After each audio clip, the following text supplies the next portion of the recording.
Good morning. Symbols are everywhere. And although we don't consciously pay attention to them, we instinctively understand their messages. I know with you, but if you've ever had that experience when you're driving and traffic is really slow, I tend to look at all the vehicles around me and try to see if I can name all of them by their symbols. Symbols are everywhere. And countries also choose symbols to represent them. So today, I thought we could start with a quiz. Test your knowledge of all these symbols. So this is what we're going to do. It's quite simple, you see. You're going to see a symbol on the screen. And when you see it, you determine what country is known by that symbol. And if you're online, we'd love for you to participate as well. You can either talk to the person you're with, see if you can guess first, or you can just put it on the chat and interact with the hosts who are there. So are you ready? Yes. Okay, we're going to start off quite easy. You tell me what you think this country is. Yeah, I told you I'd start easy. It is Canada. All right, we're going to get a little bit more difficult. Are you ready? China is the flying dragon. Yes, the flying dragon is one of the symbols of China. Okay, 2 for 2. Very good. Let's go. Keep going. Ready? Whoa, I'm hearing Singapore, I'm hearing Sri Lanka, I'm hearing all kinds of things. The correct answer is Sri Lanka. Yeah. Yes, someone got it right, that's good. All right, we're doing very well. Got a few more, are you ready? It's not, well, Portugal's a good guess, but it's not Portugal. It is France, I heard it over here. France. Okay, just a few more. We have Jamaica is the streamer-tailed hummingbird. I didn't know that until I started researching for this. Okay, and last one. Are you ready? The elephant. It's Thailand. Okay, very good. Yes, okay, so now your mind is warmed up because today we're going to talk about symbols. We've been studying the book of Daniel for several weeks now, and we've journeyed through chapters 1 right through 6. And through that, we have learned all kinds of things. We have seen villains and heroes. We've seen the contrast between pride and humility. We've seen courage in the face of death. We've witnessed unwavering faith. And we've seen divine judgment. And all of these, they were captivating because they were stories. They were given to us in the form of a story. And then all of a sudden, you turn to chapter 7 in Daniel, and then it hits you. Chapter 7. What happened to our storytelling time? We've completely changed, and this one is much, much more difficult to understand. So Daniel, moving forward from chapter 7 onwards, the literary style has actually changed. So this chapter is a pivot chapter.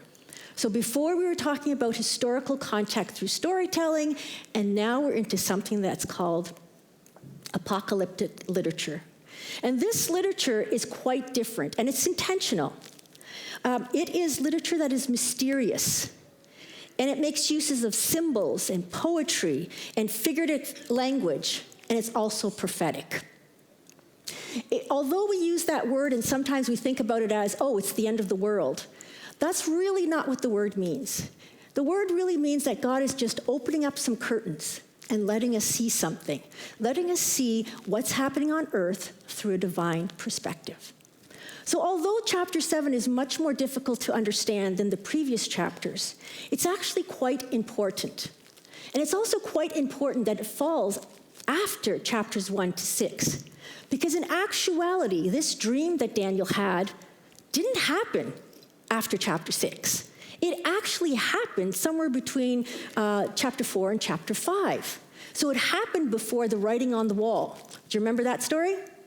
Right? And it happened before Daniel went to the lion's den.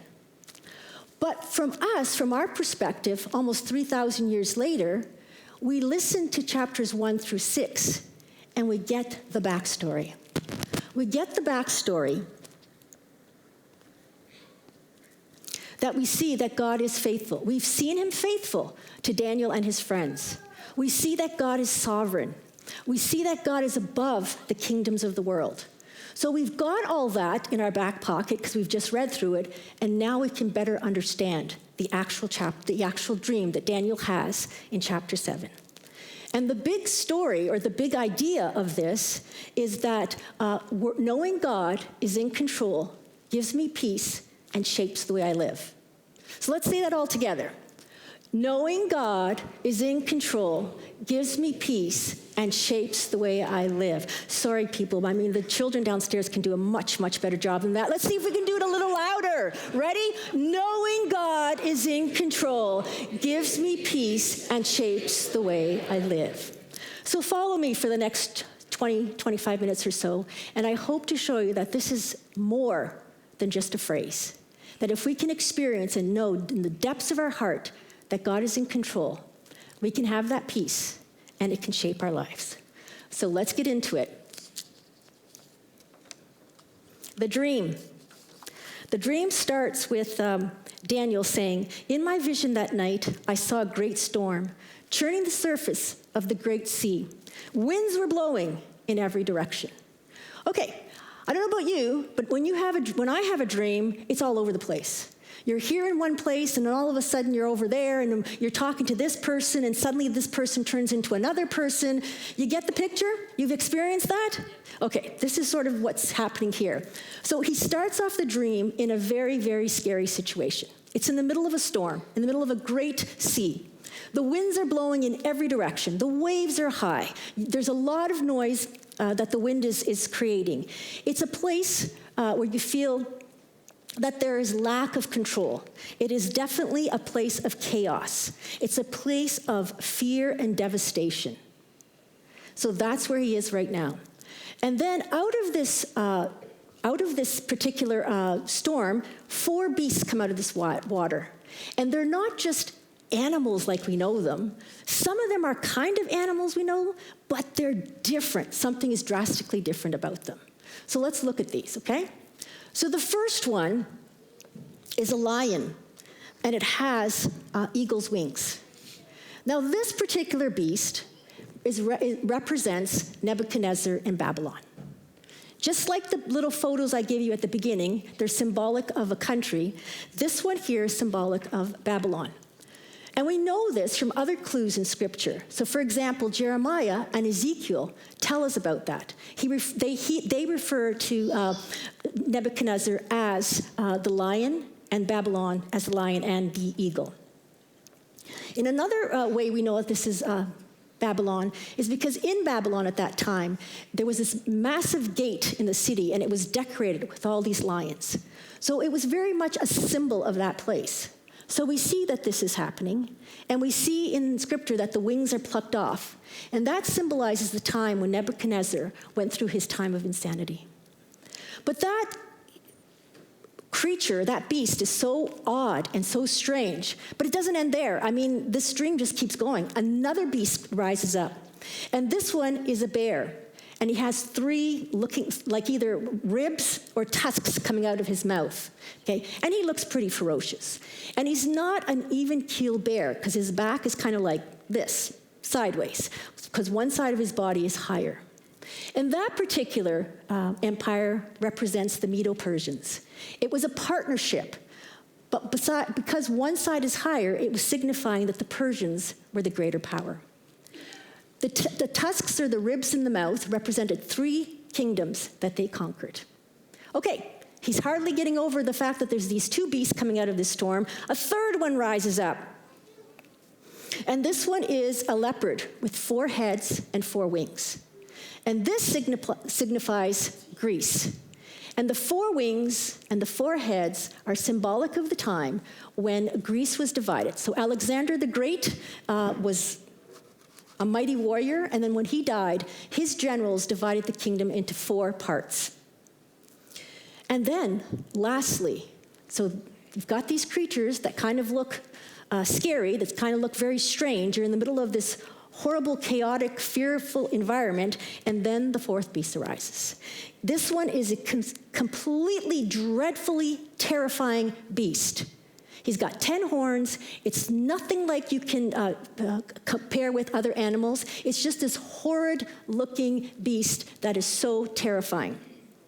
And he's got one little horn that really captures Daniel's attention. And as any dream goes, bang, you're out of the scene. You now go to a different scene.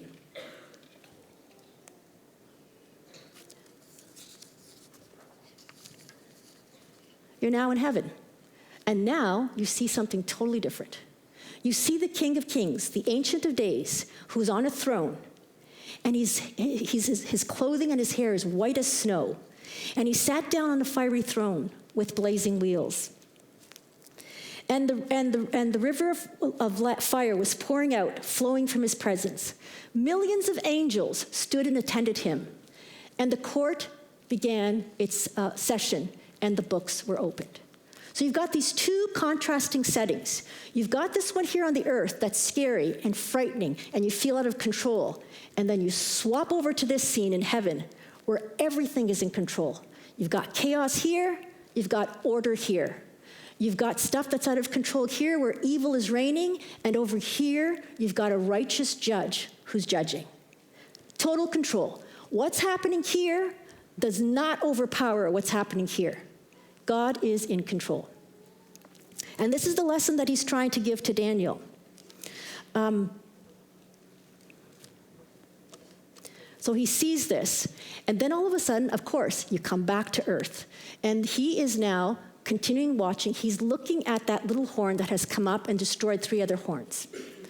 And then he notices that this one is exceedingly evil, is extremely boastful, and is trying to kill off the people who love God. Okay. And he's wondering about this, and he's just really perturbed and questioning what's going on. Yes, it's kind of scary, and all of a sudden you hear this phrase that he was destroyed. And then we go back up to heaven. And here we are introduced to the Son of Man. As my vision continued that night, I saw someone, like a son of man, coming with the clouds of heaven. He approached the Ancient of Days and was led into his presence. He was given authority, honor, and sovereignty over all the nations of the world, so that people of every race, nation, and language would obey him. His rule is eternal. It will never end. His kingdom will never be destroyed. Who's the Son of Man? You can yell it out. Yes. In the Gospels, people call Jesus many things. They call him the Christ. They call him the Messiah. They give him various titles. But he identifies himself as the Son of Man. And Jesus in the Gospel is actually making reference to this very dream. This very dream when the Son of Man comes into the presence of the Ancient of Days, the King of Kings, which is God, and he rules with him. And this is a message of encouragement to Daniel, because Daniel right now is living in Babylon. So all these dreams, other than the Babylon part of it where he's experiencing, are going to be in the future. And we know that Daniel did not have a very pleasant experience in Babylon. There were trials along the way. But God is telling him, yes, these successive rulers that will rise, all this evil is not going to touch God. And God will rule. And yes, they will rise and they will fall. But God's kingdom will reign forever.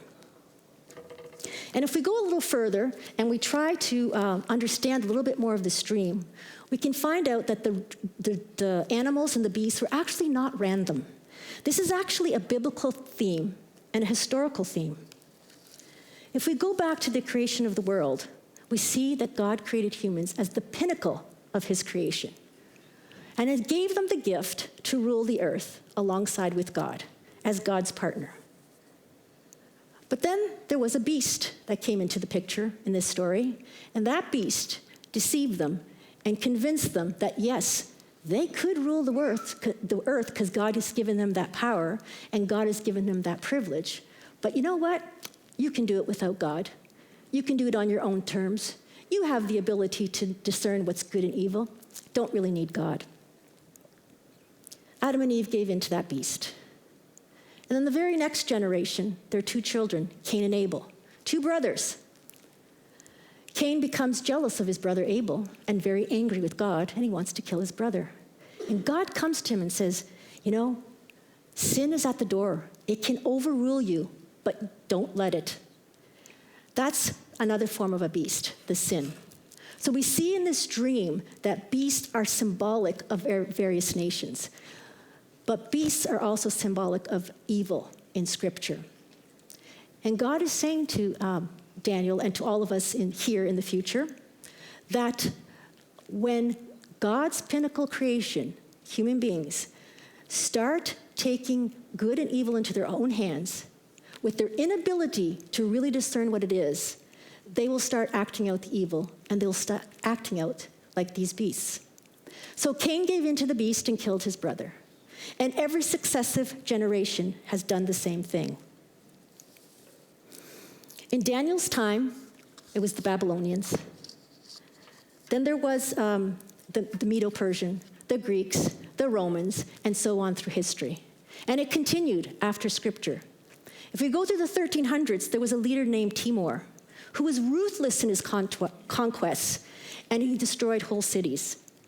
It is estimated that he killed about 17 million people, and he took their skulls and built pyramids out of them.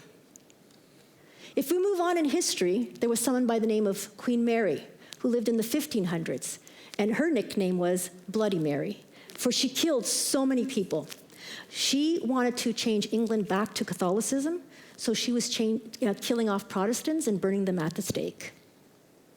If we move on, we can meet Mao Zedong from 1949 to 1976. And it is arguable that this man was the greatest mass murderer of the 20th century. Estimated that he killed 65 million people to fulfill his vision to change China into a communist country. Of course, we've all heard of Adolf Hitler, Joseph Stalin, Idi Amin, who was known as the Butcher of Uganda. All these ruthless empires rise, all these empires will fall. But it's just not on the global scale. Individually, we also experience these things. We have so much suffering in our lives. It may be illnesses. It may be loss of loved ones. It may be strained relationships, loss of opportunities, loss of jobs, being betrayed, temptations to compromise. Sometimes the things we face in this life are so overwhelming that we don't know how we can make it past the day we're in right now. Sometimes we just want to give up. Sometimes we wonder, where is God? And it extends even to now when we have so many fears when we look through the world. Right now, if we look at our world, it can be quite frightening. We look at what's happening in Gaza with such a destabilization of the Middle East. We look at the war in Ukraine, and we just have no idea what's going to happen there. The things that are being spoken about various leaders about Ukraine are quite troubling. We have such a battle in Darfur that the Doctors Without Borders have said that they cannot go in and operate because the fighting is too strong. So you know that there's people suffering there so much. Our Canadian Prime Minister recently said that he's not going to rule out sending troops to Ukraine. There's a fear of climate disasters. We have slavery and sex trade right here in 2025. And actually, when it comes to the sex trade, I was shocked to find out that Canada ranks at one of the top of those countries. We have oppressive regimes right now. Okay, so we experience some of the things that Daniel was experiencing in his day. And God gave him that dream that he is in control. But if those just remain words, it's very, very, very difficult to capture the meaning of it and to really draw comfort from it. But the dream was meant to comfort Daniel and all those in subsequent generations, to comfort them when they're seeing so many awful things, when they are personally suffering, when their world is crashing down on them. So let's go back and see how we can see that this is more than mere words. We return back to the creation story. So we've just previously talked about it a few minutes ago, that human beings gave in to that beast. So God says to them afterwards, he expels the man and the woman from the garden. And then he speaks to the beast, and he says, I will cause hostility between you and the woman, and between your offspring and her offspring. He will strike your head, and you will strike his heel. This is a prophetic statement that was fulfilled in Jesus Christ. That serpent, that beast, was the devil. And when Jesus Christ showed up on on the scene, he was active in ensuring that Jesus Christ was brought to the cross. Now we know that right here, at the very beginning of time, God is already saying, I've got a plan. Don't worry. The world has collapsed. Human beings, you have decided that you can handle this on your own, but I know better. I know you can't. And we in 2025 look back at our history and say, human beings, we've done a terrible job, an absolutely terrible job of our ability to choose between good and evil, because innately we choose the evil. There was a book written in 1945, like a long time ago, a very long time ago. So it is an old book, but the story in that book is absolutely fantastic because it is applicable to today. And it was George Orwell's book called, oh my goodness, I forgot the title. Animal Farm, thank you. Animal Farm. And it was a wonderful story because it was a commentary on what was happening in USSR with the socialist government coming in and taking over. So the story goes that there's this animal farm and the animals are being oppressed by the humans, so they decide that they're going to get rid of the humans, and they do, and they're celebrating. Life is so great. Now they're going to rule themselves. Okay, they've got rid of this oppressive regime, and now they're going to do a better job. Everyone on this farm is equal. Every animal, the pig, the cow, the horse, the mouse, everybody's equal. But as the story progresses, we find out that things change. Slowly but surely, the pigs take on a little bit more for themselves. And by the time the book ends, the pigs are living in the house where the humans used to live, oppressing the people. So this is the story that history has told us. This is a story that began in the garden when humanity gave in to the beast. That we repeatedly choose the evil. And even if we have good intentions and we say, we're going to make it, we're going to make a utopia, we're going to create this beautiful world, inevitably it changes. The oppressed becomes the oppressor. The one who's hurt becomes the one who hurts others. But in that garden, when God, right there, right at the beginning, gives us this hope that something is going to come that's going to change this. Because when Jesus comes on the scene, he is also tempted by that same beast. The devil comes to him and says, you don't need to go to the cross. You know, if you just worship me, I'll give you all this glory. The night that Jesus was about to die, he was in agony. He was in such agony that he was sweating blood. And he did pray, let this, if your will, let this cup be taken from me. But he did not shy away from the purpose of why he came. The very purpose that he told us thousands of years before in this verse, that he was going to come back and defeat that beast. And he did. He's the first human being that defeated the beast, the only human being. So every other human being gave into that beast. He didn't. So now when Daniel sees this dream, you've got all these symbols of the beast. And then you go to heaven and you see the scene that's there in perfect order. God is saying, I've overcome that beast. There's no beast on this earth that's going to overtake me. There is no pain on this earth that heaven will not heal.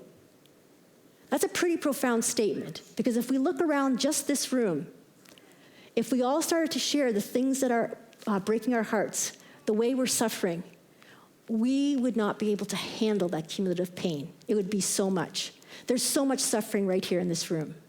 But God is saying today, yes, in this world you will suffer because it's a broken world.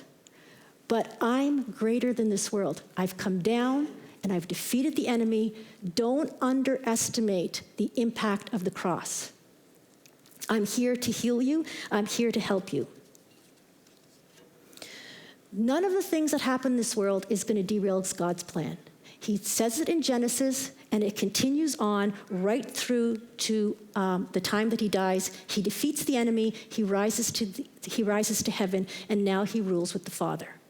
In that dream, Daniel saw the Son of Man coming and ruling with the Father. Remember in the garden, human beings were given that opportunity to rule with God, and they lost it. But Jesus made himself human, carried all that weight of our pain, carried the weight of our sin, paid the price for it, and now he comes up and now he rules. And he's given us all an invitation to join him. So now we can come back to this new relationship with God that we had before the fall. And we were not made to live in a fallen world. Did you ever notice in the Garden of Eden when God said to the man and the woman, he told them, don't eat of the fruit of the tree of good and evil. He did not say anything about the tree of life. You know, they could have eaten from the tree of life. It was not restricted to them. And the tree of life meant they would live forever. But they ate of the tree of good and evil, and then they were broken. They were separated from God. And at that point, God says, let's get them out of the garden and put angels around to protect that tree. Because if the human beings ate of that tree in the fallen state, they would live forever in a fallen state. And that's not God's plan. Because God's plan is to redeem this world back to himself, to give us back that life he had intended for us. He wants to do stuff for us in this world that's for his glory and for our good. So what is God's plan? We know that he came to save us. We also know in John 10:10 that his purpose for coming was to give us life. Full, abundant, overflowing life. Not just existing on this world. Not just going through the motions of life. Not just saying, it's life. But to actually live an abundant life. So we see from this, his purpose was not for us to suffer. His purpose was not for all these evil regimes to rise, oppress, and hurt people. His purpose was to give us life. Moreover, we learn that in John 3:16, God has extended an invitation to each and every one of us in this world to join him. When he opened up the ability for us to come back to God and rule with him, that extends to every single person in this world. Everyone. So we see this is God's plan. And his job then is to redeem us back to that. So right here and right now in today, we can start experiencing the heavenly world, the peace that he wants to give to us. God is not saying to us, you're not going to suffer. Oh my, if you think that following God means you're not going to suffer, I am so sorry to let you know that you are not. You are very delusional. It is not what's going to happen. You will actually suffer more in some cases. But that's not the point, because Christ did not come here to take us out of our suffering. He came to give us a new life. He came to give us that new life that we will experience completely and totally in heaven, but we can start experiencing it right now, right here. He is in control. And the things we fear are not above him. He will take care of it. I'd like to give you this image here. It's kind of like this. Oh, we will suffer in this world. There's a lot of suffering that will go on. But it's like God is saying to us, I'm like that owl, and you are like the owlets. Yes, you will suffer in this world, but look up. Look up, just like he was telling Daniel. Daniel's looking at this dream. It's horrific, it's fearful, and then the scene goes right up to heaven. So look up to God, who is there. He's reaching down his hand to help you through it, to help you through that suffering. He can come in the points when you are at your absolute bottom and can't go on, and you want to give up. He can comfort you and lift you up from that. He will give you that hope that will take you through the next day, and the next, and the next. God is saying to us, as he said in 2 Corinthians, that yes, we will suffer, but as Paul said, we are hard pressed on every side, but we are not crushed. That's the difference. Yes, people who don't know Jesus will suffer. People who know Jesus will suffer. We all suffer on this world. But those who know Jesus and know that he's in control and know it deep in their souls and can rest in that control and know that everything he does, even things that happen to us that are so bad, that will turn out for good. Because there's nothing that God can't redeem. There's nothing that he will not turn for good, even if it's evil. And so he can help us so that when we struggle through these hard times, we're not devastated, okay? He also goes on to say, you're persecuted, but you're not abandoned. Okay? You may struggle. I'm with you. Have you ever had an experience in your life where you're sitting with a group of people? Maybe you've gone through a difficult experience. Maybe you've lost a loved one. And you sit in a room of other people who've lost their loved ones. And suddenly there's a connection because you don't feel alone in your suffering. And that's what Jesus can do for us. He says that you're struck down, but you are not destroyed. It's kind of like as we walk through our world, as we see the pain and the suffering in this world, as we experience our fears, it's like he will take us as an eagle above it. We will not be consumed by it. That's the message of the dream. I'm in control. You will not be consumed. Here's my hand. I'm reaching down to grab you in your pain, in your suffering. And I will safely take you to the place of eternal rest.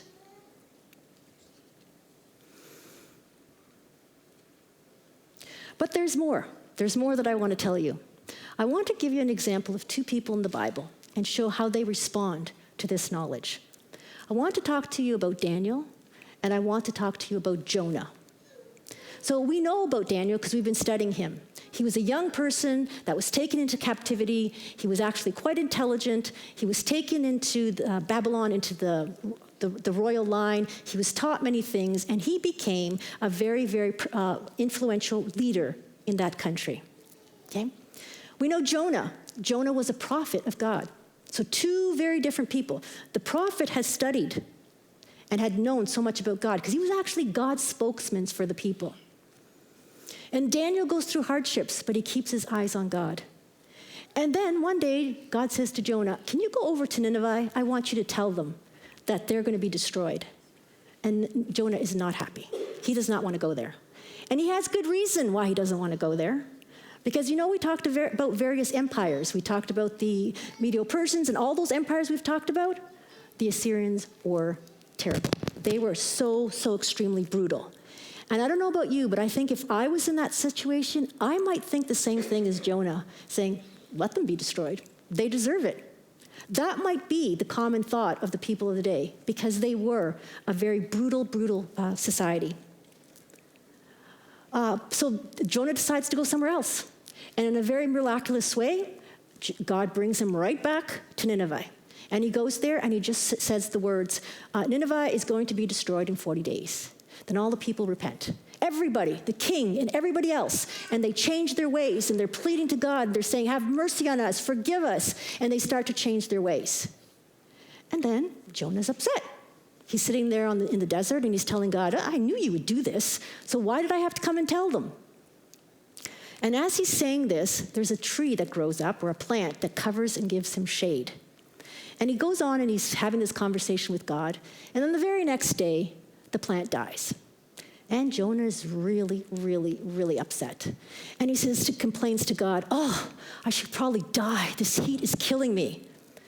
And then we can stop the story there and say, what a difference. What was Jonah really upset about? He obviously had no sense of what was important to God. Because God says to him, Jonah, you're so worried about this plant. Should I not be concerned about people who don't know their left hand from their right hand? So we learn a little bit about God's love there, that yes, he will judge the evil, but he will do everything in his power to teach us first, to show us first, to give us the opportunities first to repent. And then if we don't, judgment comes. Okay? So yes, Nineveh was a horrible country, but there was a lot of lack of knowledge there. And as soon as they realized they were in the wrong, they changed. Jonah's heart was not aligned with what God is. More importantly than that, he was just full of himself. What was he concerned about? He was concerned that the plant was no longer giving him shelter from the sun. He was inconvenienced. That was his problem. He was so self-centered. But Daniel wasn't. Daniel was focused on God. So the lesson of the comparing of these stories is that if we are so self-centered, that we are in the center of our lives, that everything revolves around us, that everything someone does is meant to hurt us, that everything that happens, we get so offended, that we hold all these grudges against people, because it's me. Well, if you're so covered with yourself, you're not going to be able to see that scene in heaven. You can't appreciate knowing experientially, not just in your head, that God is in control. And if you don't know God is in control, when you find yourself in these situations where the wind is blowing and the waves are high and everything is howling and it's scary and you don't feel like you have control, you don't have control. But you have nothing to hold on to that has control. See, we live in an illusion in the West that we are in control. But the reality is we're not in control. We never have been, and we never will be. Look at what happened in COVID. A microscopic virus shuts the world down. Are we in control, truly? No, we're not. So when we face the winds and the waves and we have nothing to hang on to that has control, it could be a scary place to be. It could be a place where we lose hope because we have nothing to see that's beyond this. That yes, you may be suffering right now and it seems so overwhelming for you and you see no way out of it. God is in heaven saying, I'm in control. Look up and see my hand picking you up. There's going to be an end to the suffering. Here on this earth, we may not experience the full answers to our prayers, all the why questions we have, but when we get to heaven, we will. But in the meantime, if we can move our eyes away from ourselves and move them onto God, we can experience his comfort. We can experience his strength when we are struggling. So I ask you, what are you worried about today? What are your fears today? And how are you suffering today?